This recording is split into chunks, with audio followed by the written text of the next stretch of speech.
Hey, so these are my AFC predictions for this upcoming season. So first, I'm going to start with the AFC East. Okay. Now, this is probably one of the weirder ones to grade for me because ever since football's been football in the 21st century, it's been the Patriots running this division. So it's kind of weird to not have them at first. And I know you're probably seeing one of those and very confused, but I'll explain all my reasons in a second here. Basically, what I'm just saying with this one is, the weird thing to remember is the Patriots aren't number one for the first time, in since Brady's gotten there and started. So it's just a weird division to grade this year. So I started with the Bills with a 10-6 again. Now the only reason I didn't go higher is because I think they're winning the division, no doubt. But Josh Allen is just inconsistent as they come. And that's my only issue with the team. They have a young defense led by an awesome secondary with Trey White, Jordan Poyer, and Micah Hyde. And then the linebackers are Tremaine Edmonds, Matt Millan. I could go on and on and on about their defense. But the only thing really that's a question mark is Josh Allen. Now, they did get him Diggs in the offseason, and they added Zach Moss as a running back, who a lot of people were high on out of Utah.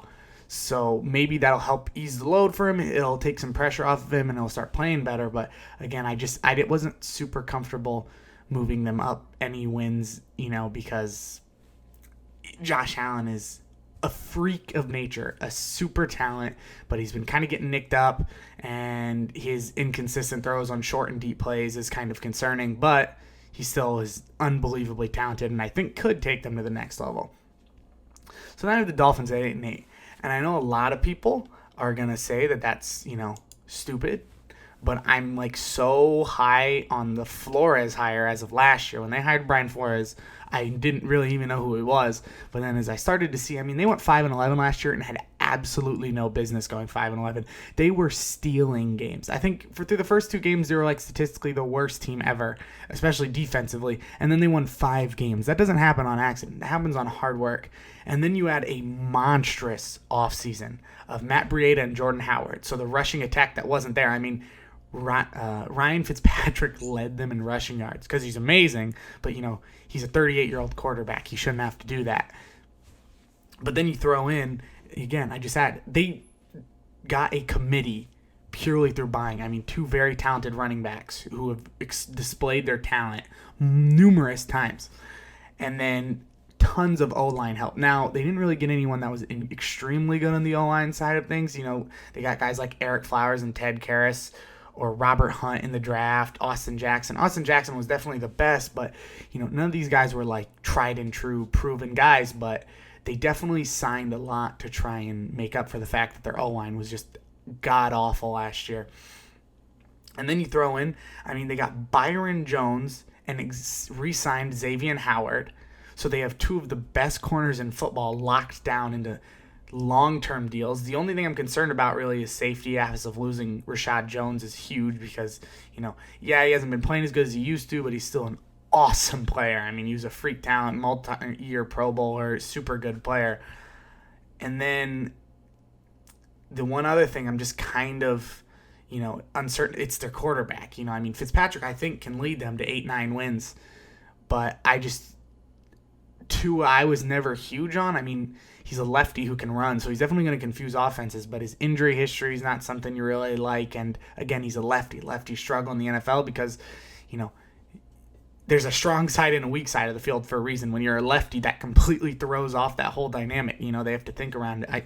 I still think, don't get me wrong, he could win a whole lot of games. I could be totally wrong. I'm going to admit that, but I'm just not 100% sold on him as a player yet, and I think that'll just come from time. So the Patriots at 8-8 was a hard one because I'm betting on Cam Newton playing okay but not amazing.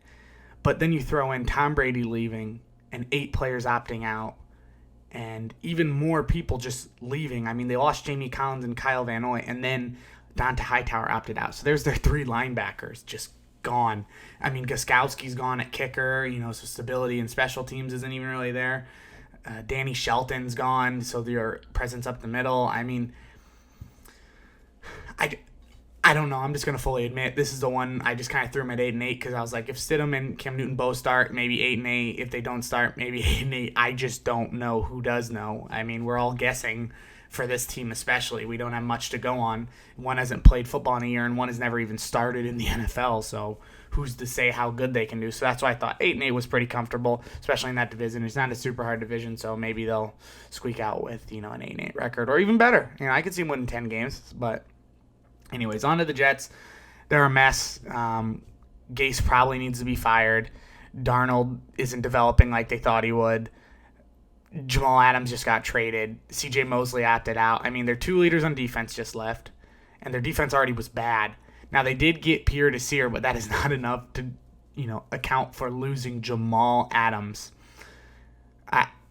They just have no direction. I put them at 4 wins, and honestly, that may be generous. I just think everyone's going to be pointing fingers for the whole season, and nothing ever is really going to get solved because no one knows what the next step is. I mean, what do you do? They're kind of in a bad situation where their GM and coach are both under fire constantly. So even if they were doing good, they'd be getting yelled at for it. So the Jets are a mess. They win 4 games.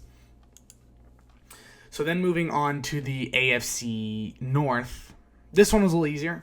I think Baltimore is going to scream away with the division. I mean, they're going to have the playoffs clinched, I think, real early. The reason I had them losing 3 games, though, the only reason is, Lamar's health could possibly, maybe he misses a game or 2 or they rest him like they did last year. I doubt they will last. That's one of the big reasons they lost. But his health, I mean, you run the ball that much, you are going to get nicked up a little bit. Week 6, maybe, he sprains his knee or something. He misses 2 games. They'll lose those probably because we all love Robert Griffin, but he's a backup quarterback for a reason. So, yeah, I have him losing 3 games, mainly just because,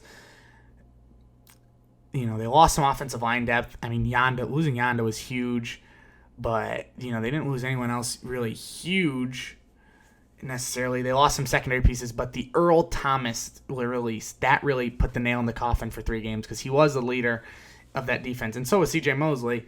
Obviously, didn't miss him as much, but it's just one of those things where I don't know. I'm kind of scared to put them at. Some people are saying they're going 16-0, and I just can't see that with what's happening. And not a great look when your defense is having fights at practices and stuff. And I don't know. I'm just not 100% sold. They did get Calais Campbell though, and Derek Wolfe, who are both awesome players. So I think they're gonna win 13 games comfortably. Like that's my minimum win cap for them. So then going on to Browns. I mean.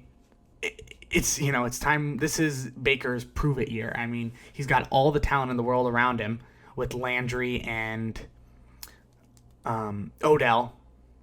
It's now all about just putting that together. I mean, they got him a first-round talent at tackle. They tried to bolster that O-line with getting Conklin. They were only doing stuff to help him. So he's got all the talent around him. Really all I have to say about them is they'll go as far as he takes them. They have an all right defense, solid pass rush with Myles Garrett, being reinstated. And they got Grant Delpit out of LSU, who looks pretty good. It's the excuses for Cleveland are gone, in my opinion. This is a make it or break it year for them. I've been going 9-7. And this being a year where Baker finally asserts himself, maybe throws for almost 30 touchdowns. I don't know if he'll throw 430, but I'm guessing in that ballpark, like 28. And especially when, firing Freddie Kitchens and getting Kevin Stefanski, I think was huge. I don't think Kevin Stefanski's a great head coach, but, way better than the other guy. So, 9-7, I'm pretty comfortable with that. Maybe 10-6 if they steal some in their division, but I don't know. Pittsburgh went 8-8 last year, and I think they do the exact same thing this year. Really didn't add tons. Their only real offseason addition was Eric Ebron, and, he's literally only had a good season when Andrew Luck threw 39 touchdowns. So if that puts it in any perspective, it took an all-generational talent throwing the football extremely well for him to have a good season. I just think he's overrated. I think Vance McDonald's a better option. They did get Chase Claypool, who will probably play like kind of an impromptu tight end because he's huge out of Notre Dame. I think he's great, but again, I just don't think they did enough. Their defense is amazing, but Ben's coming off of a huge injury for a quarterback, and he's in his late 30s. I just don't know if he's going to be able to bounce back. I think he will because he's pretty good at throwing the football, but I just don't see him having this like comeback of the century like I think Steelers fan thinks he's going to have. He could, though. They could prove me wrong, but 8-8's where I'm putting them. Bengals, 5-11. They're like my Dolphins of last year for this year, where they're going to start and just be awful. And if they can survive that storm of hate that they're going to receive for drafting Burrow number 1 and him not showing out right away, I mean, they're going to be amazing, I think. Like, he's a leader. He's a natural-born leader, and you saw that at LSU. All those guys respected him. The whole state of Louisiana. I mean, I wanted to see, like, an analytic of how many kids are being named Joe after that. I mean, he was, like, Johnny Manziel of a different era, except everyone liked him instead of hating him if he wasn't on your team. Again, O-line sucks. The receiver core is okay. Their defensive line, always fantastic with Carlos Dunlap and Geno Atkins, but it's kind of a question mark besides that on the defense. But I just think that, like the Dolphins, through a lot of talented players making big plays, I think they're going to win some games. But I think they're starting the year like 0 for 8, and then they'll go like 5-3 through the other 8, something like that. Just, a whole lot of randomness is going to be their season. So when we go into AFC South, being a Colts fan, you can call me biased or whatever you want, but I'm just so dead set on the Colts winning this division. I mean, no one in the division got distinctly better at all. No one did crazy things except us. Trading for DeForest Buckner, a proven defensive talent. Signing Phillip Rivers, I mean, one of the most storied quarterbacks for his trash talk, weird throwing motion, and his inability to make it to the big game. But, I mean, a lot of that was because he's always not had the talent around him, except that one year when they had the number 1 offense and defense and the last-ranked special teams unit, and then they lost in the playoffs, which is crazy. But, again, he's never really been the problem in Chargers. I mean, he's been the only thing that's constant. So I think you're adding something like that that's just this constant thing to a team that's young, proven, and hungry. I just think that's an awesome talent. Then they got him a get-up-and-go receiver and Michael Pittman, Jonathan Taylor, a running back. That committee with Marlon Mack, Jonathan Taylor, and Naeem Hines is just unbelievable. And sure, they lost Pierre Desir, but, I mean, signing Xavier Rhodes and TJ Carey, they're trying to bolster that defense where they're missing him. And I don't know. I just don't see how the Colts don't win 11 games. I think they're going to steal the division and be a contender in the AFC, and people just aren't ready for it. I mean, again, not a huge market team, so they get lowballed every year, but I just think really this is the year of the Colts. Now, this is probably going to be a hotly debated one because I said the Titans are only going 9-7 again. And again, my reason for that is I think you can only do the sort of, hey, we're going to run it down your throat every single play offense, and then play action it over you the top, for so long before teams really start to figure it out. I mean, look at the Eagles and Nick Foles. Now, they ran the RPO, which is a little different than play action, but still similar concepts. And so I just think, they're going to start rough, end hot like they always do, because Derrick Henry heats up in the end of the year. It's the weirdest thing, but it's just everyone's getting tired. They don't want to tackle him. It's a career decision. And I just don't see them win. I think 9-7 and like 10-6 are their ceilings. Like, they're going to be great in the playoffs. They control the clock extremely well, but in the regular season, they just aren't explosive enough to compete with the other AFC powerhouses, I think. And they don't run the ball well enough in the early year to really be able to chew clock and, keep teams like Mahomes and Lamar Jackson off the field with their run game. So I have the Texans going 6-10, a flip of last year's record. And again, a lot of this is just because I think Watson is good. He's really good, but having Hopkins was huge, and so you're taking away the only guy he's really been consistently throwing to, because obviously he has Will Fuller too, but he keeps getting injured. So the one guy he's consistently thrown to for the last 2 years in a shortened offseason is just, and then sure, they added Cooks and Randall Cobb. Both those guys are kind of getting older, past their prime, and David Johnson, similar thing. Now, I do think he's a stud, and he doesn't have tons of wear and tear because he got injured, and then he missed a lot, and then he wasn't the starter. A whole lot of crazy stuff happened, but again, I just think you tried to replace one of the best receivers in football on a stats perspective. I think he's a little overrated, DeAndre Hopkins, but I'm not getting into that right now. He still is a freak talent. And then you replace it with Brandon Cooks and Randall Cobb, and also they lost Carlos Hyde and Lamar Miller, their 2 running backs. Neither were great, but I mean, just too much is changing on the offensive end, and J.J. Watt's only getting older, and he really can't carry that defense for much longer. So I put them at 6-10. I think they hit their limit. I think they're going to have to make some drastic changes, maybe starting with firing Bill O'Brien, honestly. And then the Jags, the poor Jags. I feel really bad for Gardner Minshew. I got his jersey and I was him for Halloween last year because I just think he's hilarious. But they're going 3-13. I mean, they just really aren't trying to build a team around him. I mean, when your notable signings are Mike Glennon, Chris Thompson, and Tyler Eifert, all guys that weren't even great like 6 years ago, Tyler Eifert hasn't been able to stay on the field for more than 10 games. Chris Thompson, great scat back, but I mean, he's not a true runner. He's awesome in Washington, but I mean, I'd say he's probably the most talented guy they picked up. Oh, I will give them the Joe Schobert signing is huge. He really commands a defense, but again, they have no identity. They need to fire everyone. They need to clean house, build the team around Minshew. I really think he is the future. Watching him play last year, he just made some absolutely crazy plays. Sure, is his arm talent not all there? Yeah, but I mean, look at Peyton Manning, Tom Brady. Those two guys are the greatest ever, and their arms were not great. I mean, they both had weak spirals, even early in their career, so I think he can do it. But I think just the team around him's awful. If they stick with him for one more year, I really think, and build a team around him, I think they're going to be a great team. But until then, they suck. 3-13. So then we go to the AFC last division. Chiefs 12-4 again. It's crazy. I know. I mean, with Andy Reid, they're great. They always will be. Yeah, I mean, whoever is at quarterback, I truly believe the Chiefs would win football games. Mahomes helps, but again, I just think the only thing that really scares me about them is Mahomes. I mean, every year he gets nicked up. I mean, since he's been in the league. And I know you're like, oh, it's only 2 years. But still, that's 2 years he couldn't be injured. I mean, look at Luck. Luck was considered injury, like to have tons of injuries. And it took 6 years of no injuries before he finally got one and then was considered like injury prone. Mahomes has had 2 in 2 years, and sure, they're both just nicks, but it's his feet, and with how he plays, he's not a pocket passer. He is a Aaron Rodgers. I want to roll out and just bomb the ball. Sure, is he great in the pocket? Yeah, but you get what I'm saying with the whole he's not a traditional pocket passer. He's not Tom Brady or Drew Brees. He doesn't love to sit in the pocket. He loves to roll out. He loves when the play breaks down, when his coverages break. And his amazing O-line that he had, they lost a little bit of depth. Obviously, one of them opting out, and they didn't do tons. I mean, they have the best tackle combination in the league with Mitchell Schwartz and Eric Fisher. So I still think their O-line's great, but I mean, having guys opt out is never a good thing, especially when he's your interior, and quarterbacks like that usually hate losing their interior. I mean, look at Breeze and Brady.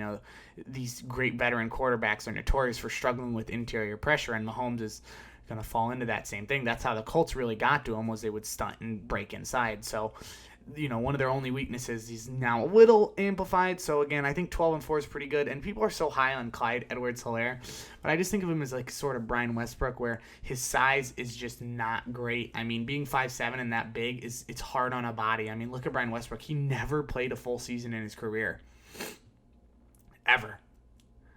Awesome guy, but again, small builds, and he was 3 inches bigger and the same weight as Clyde Edwards-Helaire is now.